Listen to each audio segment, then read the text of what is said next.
So we're class 112 of the Golden Doves, page 63. We were discussing Gorgias. So Gorgias says a language is used to manipulate people, and it is. And then Plato. Plato condemned the irrational aspect of speech, right? So he was actually against speech in the sense that speech is used to manipulate people. Rhetoric is wrong. Its aim is illusion and deception. And to a certain extent, Plato is right. However, he also recognized the magical quality of rhetoric and speech. As with magic, rhetoric is an instrument empowering the orator to manipulate his audience. So there is an agreement by Plato that yes, speech could be used, or rhetoric could be used as a way to manipulate, the way magic manipulates. Rhetoric may be defined as a universal art of enchanting the mind by arguments. So you have a well-stated argument, right? And that's used to persuade people, right? The main objective of Plato in Phaedrus is the subordination of rhetoric to philosophy. So Plato says that rhetoric should take a subordinate position to philosophy. So there's this certain truth. We refer always to the metaphysical truth of Plato. There's a truth, absolute truth out there. And rhetoric is important because it helps us express ideas.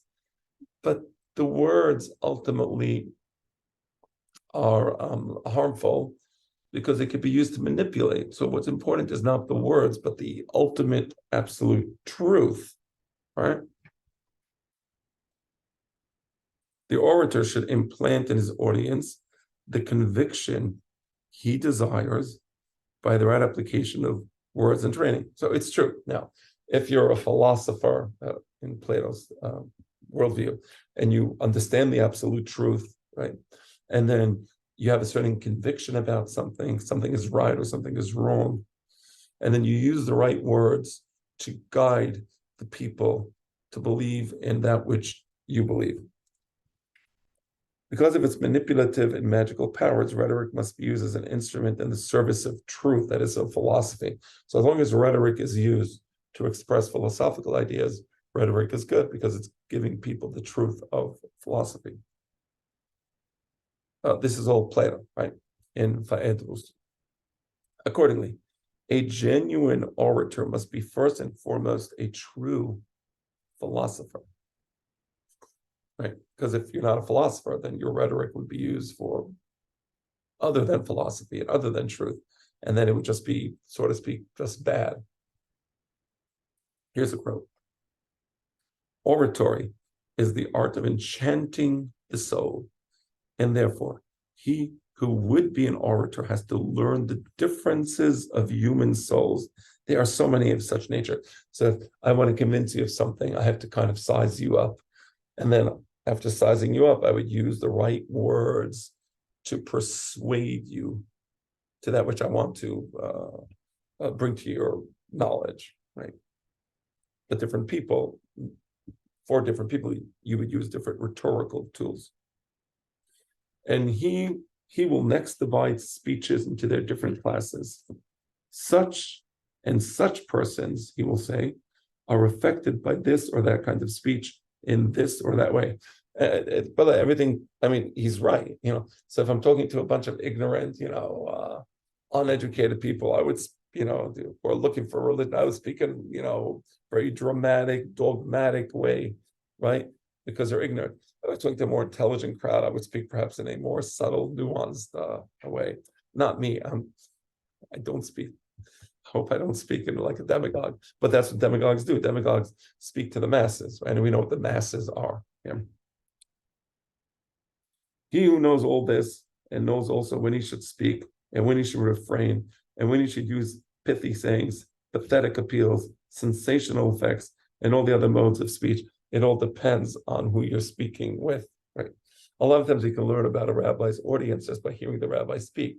So, the type of audience he's speaking to. There's a guy on TikTok my kids brought to my attention who's literally screaming like about religion and It's actually funny to watch. Like I watch it, I just crack up. Perhaps it's wrong of me to do that, but it's this rabbi, black beard, and he's screaming. And so from that, I understand his audience are a bunch of just brutes, right? Because only brutes would find that to be somehow appealing for real, unlike me, who watches it for the comic effect. Right. Then and not till then, he is a perfect master of his art. So a rhetorician knows how to use different forms of speech to address different types of audiences. That's the end of the quote of Plato. The development of formal logic, as well as of Aristotelian rhetoric, is grounded on the belief in the hierarchical superiority of philosophy and the need to subordinate speech and rhetoric to rational principles. Right. So once you accept the hierarchic position or superiority of philosophy, then you need to develop logical arguments to support your philosophical beliefs. Those logical arguments are going to be expressed in words, in rhetoric. So see, so Aristotle develops the logical rules through which he proves whatever he proves. Those logical rules are actually rhetorical devices.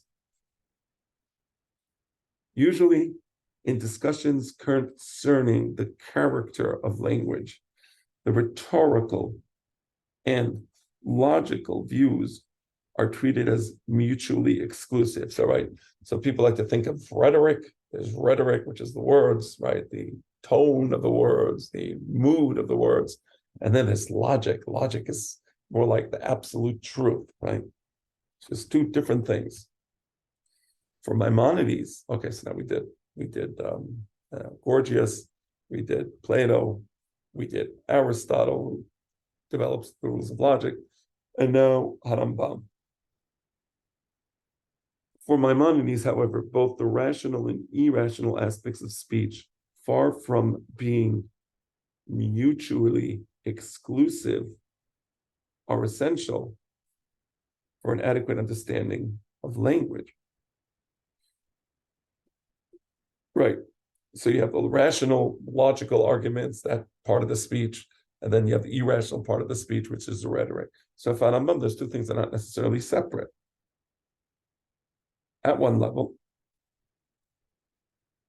meaning to understand language and the way language works, you have to understand the relationship between the so-called irrational aspect of speech and the logical aspect of speech, right? So Rambam disagrees with that distinction, right? And he says you need to understand the proper relation between these two things. At one level, the semiotic aspect of speech. Language is rhetorical. So yes, there is a certain rhetorical aspect to language, right? Because language, at the end of the day, words are just metaphors, right? And that's arbitrary. And because it's arbitrary, there's no logic to the sound dog to express the actual animal that we call a dog, right? Or the lake behind me in the background, it's called a lake. There's no relation between the sound lake and the actual lake, right? So there is, at the semiotic aspect, language is rhetoric, right? There's, at a deeper level, the semantics. Semantics is the way you put the words together. The words together, 1 + 1 = 2, 2 + 2 = 4. But one word plus one word is not the equivalent of the dictionary meaning of each word, right? The White House. I visited the White House, right? Great example. There's a color white and there's a house. And there's the White House, right? There's an old man there pretending to be president, right? So that's the White House. So that's semantics, right? So at a deeper level, language is rational. These two levels are closely intertwined and together constitute the texture of language. So there is a certain logic, rationality perhaps, to the way we put words together and to the meanings that we give the words that are put together, right? That's a semantic level. So at the semantic level, we find a certain rationale. At the semiotic level, word, word, word, word, it's more arbitrary. These two levels are closely intertwined and together constitute the texture of language.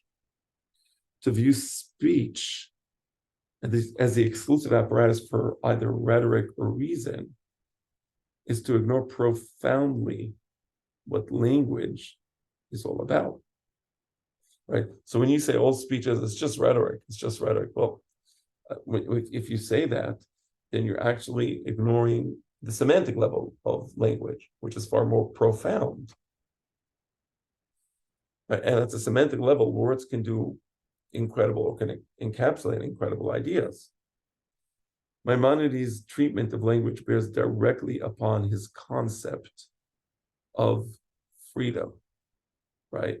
So there's a relationship between Maimonides' treatment of language and his concept of freedom. We will see that later on, because we're going to now, the next part will be about negativity, and then we're going to see how Rambam approaches the idea of negativity, and then how that affects the idea of language and words. But we're kind of like doing this step by step.